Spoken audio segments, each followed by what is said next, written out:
हर हर महादेव आप सभी को। आज की कथा में हम जानेंगे महर्षि नारद ने भक्ति कितने प्रकार की और एक भक्त के क्या लक्षण होते हैं, इसके बारे में क्या कहा है।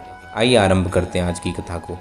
सतयुग की बात है। मालव प्रदेश की अवंतिकापुरी में इंद्रदुम्न नाम से एक प्रसिद्ध राजा रहते थे।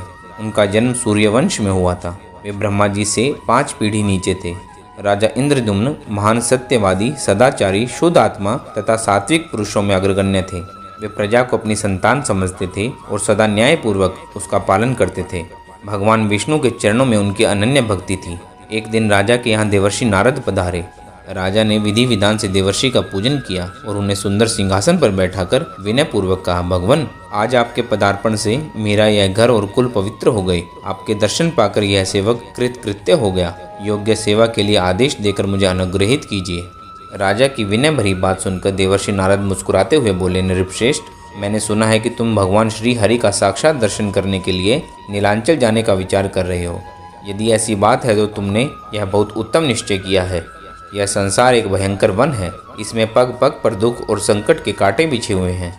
यहाँ भटकने वाले मनुष्य के लिए एकमात्र भगवान विष्णु की भक्ति ही सुखद आश्रय है। प्रयाग, गंगा आदि तीर्थ, तपस्या, श्रेष्ठ अश्वमेध यज्ञ, बड़े बड़े दान, व्रत, उपवास और नियम और इन सब के सम्मिलित पुण्य को कोटि कोटि गुना करके रखा जाए तो भी वह विष्णु भक्ति के 1000वें अंश के बराबर भी नहीं कहा जा सकता। तब राजा ने पूछा, भगवान, भक्त का क्या स्वरूप है? नारद जी ने कहा, राजन, सावधान होकर सुनो। गुणों के भेद से भक्ति के 3 भेद हैं, सात्विकी, राजसी और तामसी। इनके अतिरिक्त एक चौथी भक्ति भी है जो निर्गुणा मानी गई है। राजन, जो लोग काम और क्रोध के वशीभूत हैं और प्रत्यक्ष के सिवा और किसी की ओर दृष्टि नहीं रखते, वे अपने को लाभ और दूसरों को हानि पहुंचाने के लिए जो भजन करते हैं, उनकी वह भक्ति तामसी कही गई है।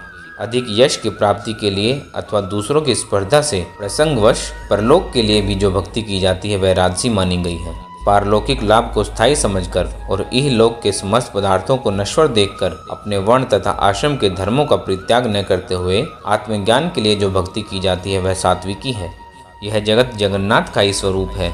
उनसे भिन्न इसका दूसरा कोई कारण नहीं है। मैं भी भगवान से भिन्न नहीं हूँ और वे भी मुझसे पृथक नहीं हैं। यो समझकर भेद उत्पन्न करने वाली बाह्य उपाधियों का त्याग करना और अधिक प्रेम से भगवत स्वरूप का चिंतन करते रहना, यह अद्वैत निर्गुणा नाम वाली भक्ति है जो मुक्ति का साक्षात साधन है। यह अत्यंत दुर्लभ है।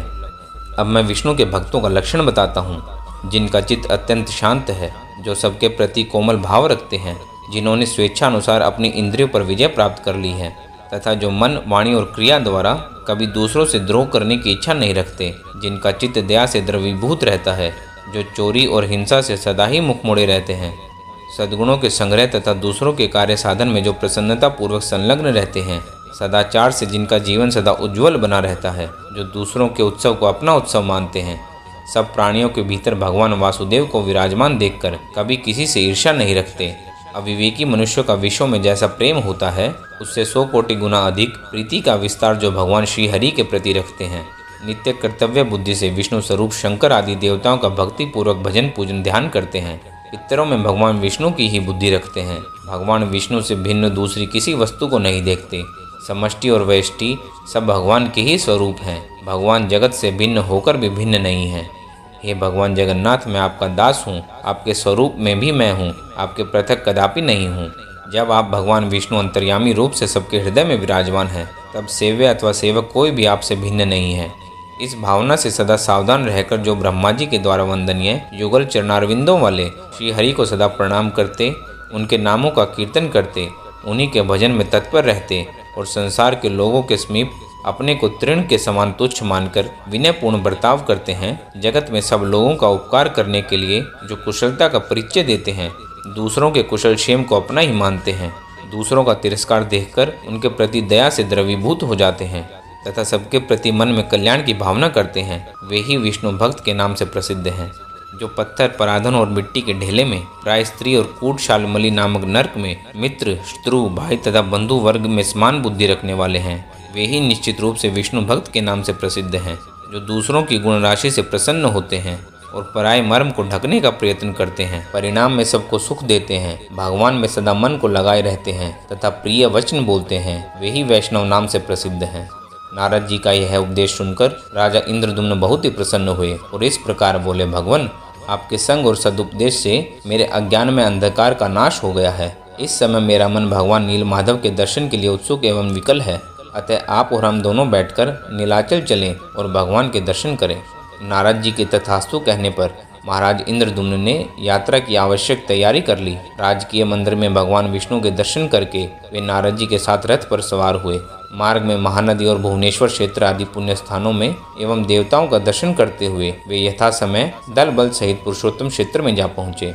वहाँ राजा इंद्रदुम्न ने नारद जी के साथ भगवान नरसिंह जी, कल्पवट तथा श्री नील माधव के स्थान के दर्शन किए। नारद जी ने जब वहाँ भगवान नरसिंह की प्रतिमा की स्थापना की, उस समय राजा ने भगवान का स्तवन करते हुए कहा कि भगवान, आप मुझे अपने चरणारविंदों की श्रेष्ठ भक्ति दीजिए। आप मुझ अनाथ पर कृपा कीजिए, जिससे मैं अपने इस चरम चक्षुओं से आपके दिव्य स्वरूप का दर्शन कर सकूं। तत्पश्चात उन्होंने 1000 अश्वमेध यज्ञों का अनुष्ठान आरंभ किया। जब वे अश्वमेध यज्ञ 999 संख्या तक पहुंच गए, तब सोमरस निकालने के 7 दिनों के बाद जो रात्रि आई, उसके चौथे प्रहर में राजा इंद्रदुम्न ने अविनाशी भगवान विष्णु का ध्यान किया। उस ध्यान में उन्हें एक रत्न सिंहासन पर शंख चक्र गदाधारी भगवान विष्णु का दर्शन हुआ। उनके श्रीअंगों की कांति नील मेघ के समान थी। उनके दाहिने भाग में शेषजी विराजमान थे, जो फण रूपी मुकुट का विस्तार करके सुंदर छत्र के आकार में परिणित हो गए थे। भगवान के वाम भाग में भगवती लक्ष्मी विराजमान थी। भगवान के आगे ब्रह्मा जी हाथ जोड़कर खड़े थे। ध्यान में भगवान का इस प्रकार दर्शन पाकर राजा इंद्रदुम्न को बड़ा हर्ष हुआ। उन्होंने भगवान की स्तुति करके उन्हें प्रणाम किया। फिर ध्यान के अंत में राजा को अपने आप का भान हुआ। तब उन्होंने नारद जी से सब बातें कही।